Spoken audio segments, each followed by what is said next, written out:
What if some of Britain's most respected actresses did not begin in safe, polished cinema, but in films censors wanted hidden, cut, or condemned?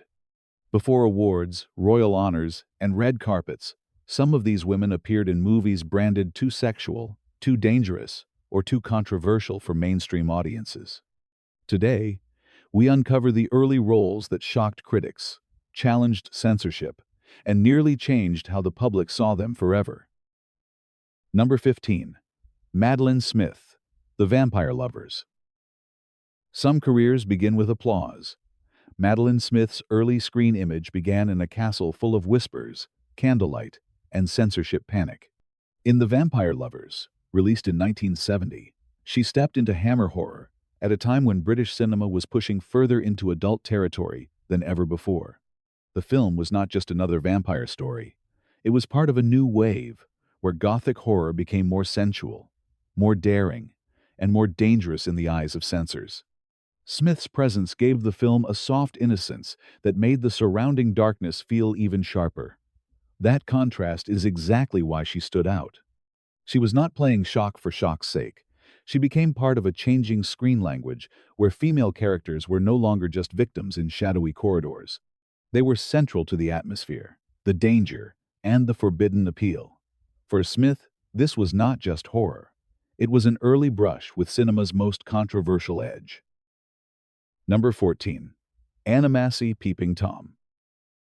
Before psychological thrillers became respectable awards season material, Peeping Tom arrived like a film Britain did not know how to handle. Anna Massey was still early in her screen journey when she appeared in Michael Powell's disturbing 1960 masterpiece, a movie so controversial that it practically buried its own director's reputation for years. What made the film so alarming was not gore or loud spectacle, but the idea that the audience itself was being forced to look through the eyes of obsession. Massey's role mattered because she brought humanity into a story built around fear, voyeurism, and moral unease. Her character gave the film emotional oxygen, a sense that innocence could still exist inside a world poisoned by surveillance and violence. At the time, many critics recoiled. Later, filmmakers and scholars called it visionary. That is the twist. Massey was present inside a scandal that looked like career poison, but history eventually crowned it as genius. Number 13. Gemma Jones, The Devils. Some films are controversial. The Devils felt like a cinematic crime scene. Gemma Jones appeared in Ken Russell's explosive 1971 drama at a moment when British cinema was colliding with religion, politics, sexuality, and censorship all at once. This was not polite period drama. It was a feverish attack on corruption, hysteria, and institutional power, dressed in shocking images that censors immediately found difficult to contain. For Jones, the film placed her early career inside one of the loudest censorship battles in British movie history. What makes her connection fascinating is how different her later public image became. Respected, elegant, dependable, almost comforting. But here she was, linked to a film accused of going too far before audiences had even agreed where too far was. That tension makes her entry powerful. The Devils did not simply shock viewers. It tested whether British cinema was allowed to be ugly, political, and fearless at the same time. Number 12. Georgina Hale, The Devils. Georgina Hale did not just enter a controversial film. She entered one of British cinema's most infamous battlegrounds. In The Devils, released in 1971, she became part of Ken Russell's wild, confrontational vision of religious panic and political cruelty. This was the kind of movie that did not ask for permission. It kicked open the door, threw sacred authority under harsh light, and dared censors to look away. Hale's presence added nervous intensity to a film already burning with hysteria.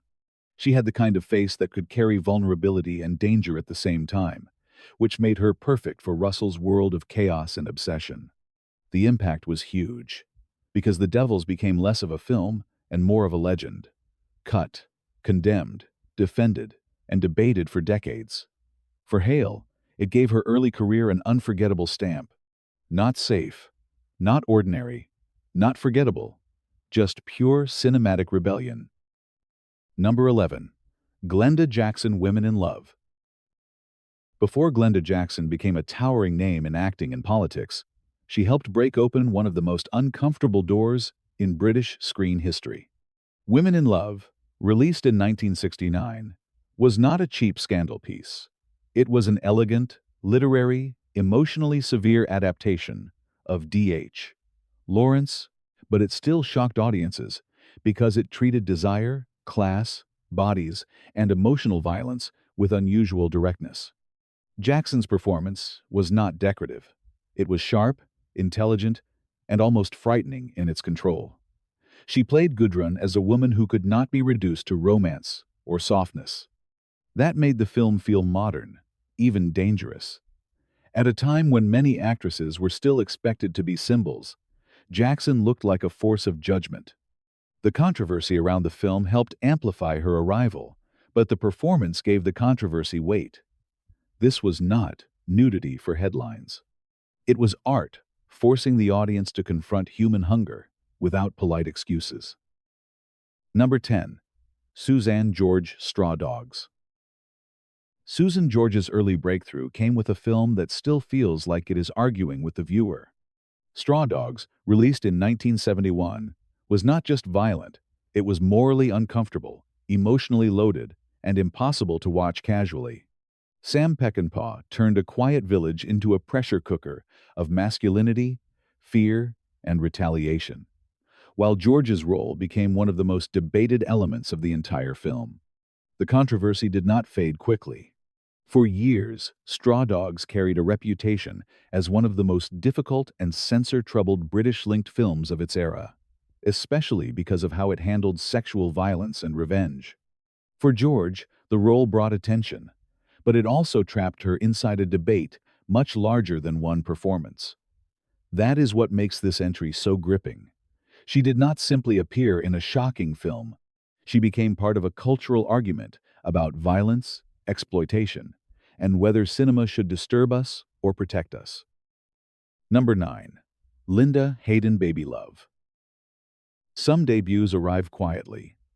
Linda Hayden's arrived like a scandal wrapped in a sweet title. In Baby Love, released in 1969, she entered British cinema through one of the most controversial adult dramas of its era. The film dealt with obsession, manipulation, and forbidden desire in a way that made censors nervous and audiences uncomfortable. Hayden was still very young when she took on the role, and that alone made the movie feel even more dangerous to the public imagination. But what made her performance memorable was not just the shock value. It was the strange mix of innocence and calculation she brought to the screen, making the character feel less like a simple victim or villain, and more like a symbol of a culture losing its old moral certainty. Britain, in the late 60s, was changing fast. Fashion was bolder, cinema was darker, and filmmakers were testing every boundary they could find. Baby Love became part of that rebellion. For Hayden, it was a risky beginning, but also an unforgettable one. She did not enter the industry through safe glamour. She entered through controversy, and controversy made sure nobody looked away. Number 8. Gillian Hill's Beat Girl. Before British youth culture became a glossy memory of scooters, clubs, and pop records, Beat Girl showed it as something dangerous, restless, and almost criminal. Gillian Hills made her screen debut in this 1960 film, and the timing could not have been sharper. Britain was standing at the edge of a new decade, with teenagers suddenly becoming a powerful audience, a cultural force, and, to older generations, a threat. Beat Girl turned coffee bars, jazz clubs, dancing, and rebellion into a moral panic. Hills carried the film with a cool, defiant energy that felt far ahead of its time.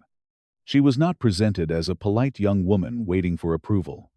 She was sharp, moody, stylish, and angry at the world adults had built for her. That was exactly why the film felt so provocative. Its X-certificate reputation turned it into a warning sign. This is what modern youth might become if no one stopped them.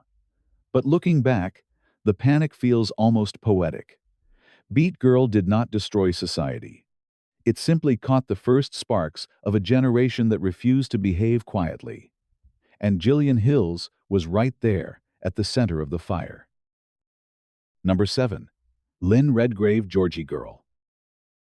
Sometimes a film looks charming on the surface, but underneath it is quietly detonating social expectations. Georgie Girl, released in 1966, made Lynn Redgrave an international name by placing her inside a story that was funny, sad, awkward, and surprisingly bold for its time. The film followed a young woman who did not fit the beauty standards around her, did not move through life like a perfect screen heroine, and did not pretend that love, sex, motherhood, and identity were simple subjects. That was its secret power. Georgie was not polished fantasy. She was messy, funny, insecure, observant, and deeply human. In an era when actresses were often packaged as dream girls, Lynn Redgrave gave audiences someone who felt painfully real. The film's adult themes and frank attitude made it part of the censorship-era conversation, but its emotional honesty is what made it last. Redgrave turned what could have been a comic oddball into a symbol of every woman who had ever felt overlooked. The movie may have been surrounded by classification tension, but her performance gave it warmth. In the end, Georgie Girl was not dangerous because it was scandalous. It was dangerous because it told the truth. Number 6. Jane Birkin Blow Up. Jane Birkin's screen beginning was not gentle. It was a flash of swinging London rebellion inside one of the most talked-about films of the 60s. Blow Up, released in 1966, was not just a mystery about a photographer who may have captured a murder. It was a portrait of a city drunk on fashion, sex, drugs, art, ego, and moral confusion. Birkin's early appearance in the film helped place her instantly inside a world of provocation and modern cool. She was not yet the global style icon she would become. Not yet the muse whose name would echo through music, fashion, and pop culture. Here, she was part of a film that made censorship boards nervous because it seemed to say the old rules no longer mattered. Director Michelangelo Antonioni turned London into a glamorous crime scene where beauty felt empty and freedom carried a strange chill. For Birkin, Blow Up became a daring first step into cinema's international spotlight. It proved that sometimes a small role in the right controversial film can create a bigger myth than a safe starring debut. She arrived in a movie that shocked the establishment, and that shock became part of her legend. Number 5. Vanessa Redgrave, Blow Up. Vanessa Redgrave was not simply acting in Blow Up. She was helping define the face of a new, unstable, and seductive British cinema. Released in 1966, the film placed her inside a world where art, desire, and danger blurred until nothing felt completely trustworthy. Redgrave played the mysterious woman caught in the photographer's lens, and her presence gave the film its uneasy elegance. She was not loud, not obvious, not begging for attention. Instead, she moved through the story like a secret that refused to explain itself. That mystery became central to the film's power. Blow Up challenged old censorship standards because it captured the feeling of a generation breaking away from polite restraint. It had nudity, drug references, detached sexuality, and a chilling sense that modern freedom might also mean emotional emptiness. For Redgrave, the film helped push her further into international attention, not through safe glamour, but through ambiguity. She represented something more dangerous than scandal: sophistication without comfort. The audience was not asked to admire her from a distance. They were asked to wonder what she knew, what she wanted, and what had really happened in that park. That unanswered question turned Blow Up into a legend, and Redgrave into one of its sharpest shadows. Number 4. Mia Goth, Nymphomaniac. Mia Goth's first major step into cinema did not come through a harmless coming-of-age story or a glossy studio romance. It came through Nymphomaniac, released in 2013, one of the most provocative art house films of the modern era. Directed by Lars von Trier, the film arrived already surrounded by controversy, curiosity, and nervous headlines. Audiences knew they were not being invited into safe entertainment. They were being pulled into a harsh, adult, psychologically intense exploration of desire, shame, memory, and self-destruction. For a debut performer, that kind of film could have swallowed her whole. But Goth did not disappear inside the controversy. She stood out because her screen presence was strange, fragile, and unpredictable. Even early on, she had the quality that would later make her one of horror cinema's most fascinating modern faces: innocence, with a knife hidden under it. Nymphomaniac was cut, debated, restricted, and banned in some markets, but it also introduced Goth as someone unafraid of difficult material. That matters. Many actors build their careers by avoiding risk. Mia Goth began by walking straight into the fire, and the industry remembered the shape of the smoke. Number 3. Julie Christie Darling. Julie Christie did not become a star by playing safe. Darling, released in 1965, turned her into one of the defining faces of the decade by showing glamour as something hollow, hungry, and morally exhausting. On the surface, the film had all the ingredients of a stylish rise-to-fame story: fashion, parties, lovers, success, and the glittering promise of modern London. But beneath that shine was a brutal portrait of emotional emptiness. Christie played Diana Scott, a woman who climbs through society with charm and intelligence, only to discover that being desired is not the same as being fulfilled. That was provocative in the mid-60s, because the film did not punish her in a simple moralistic way, nor did it celebrate her as a carefree icon. It studied her. It watched ambition become loneliness. It exposed a culture obsessed with image before the modern celebrity machine had fully taken shape. Censors and moral guardians noticed the film's adult themes, but audiences noticed Christie. Her performance was sharp, restless, and painfully alive. Darling did not just help launch her to international stardom. It helped define the modern screen woman as complicated, flawed, and impossible to reduce. That is why the film still feels dangerous. It understood fame before fame understood itself. Number 2. Charlotte Rampling, The Night Porter. Some performances do not simply shock audiences. They follow the actor for the rest of their career. Charlotte Rampling's role in The Night Porter, released in 1974, remains one of the most controversial of her entire filmography. The movie explored a disturbing relationship between a former concentration camp prisoner and a former Nazi officer, using memory, trauma, power, and obsession in a way that many viewers found impossible to separate from exploitation. It was banned or restricted in some countries, attacked by critics, defended by others, and debated for decades. Rampling's presence made the film even more unsettling, because she never played the role as simple victimhood or melodrama. She brought silence, control, damage, and mystery to the screen, forcing viewers into emotional territory they did not want to enter. That is why the movie became notorious. It did not offer comfort. It did not soften its implications. It made the audience question whether cinema had crossed into dangerous ground. For Rampling, the controversy sharpened her image as an actress drawn to psychologically risky roles. She was not chasing easy admiration. She was building a career around discomfort, ambiguity, and fearlessness. The Night Porter may still divide viewers, but nobody calls it forgettable. Number 1. Helen Mirren, Age of Consent. Before Helen Mirren became Dame Helen Mirren, before the awards, the authority, the royal roles, and the aura of national treasure, she made a daring early impact in Age of Consent, released in 1969. The film placed her opposite James Mason in a story about art, freedom, isolation, and the complicated gaze of an older painter toward a young woman who becomes his muse. It was not a horror film, not a crime thriller, and not a scandal picture in the cheap sense. But its nudity, sensual atmosphere, and countercultural mood made it controversial in a world still arguing over what adult cinema was allowed to show. Mirren's performance carried a natural, untamed quality that made her feel completely different from the polished studio actresses of earlier decades.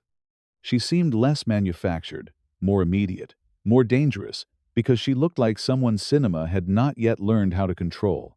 That became part of her power. Age of Consent did not define her entire career, but it revealed something essential. Mirren was never going to be just another pretty face moving through someone else's story. From the beginning, she had presence, intelligence, and nerve.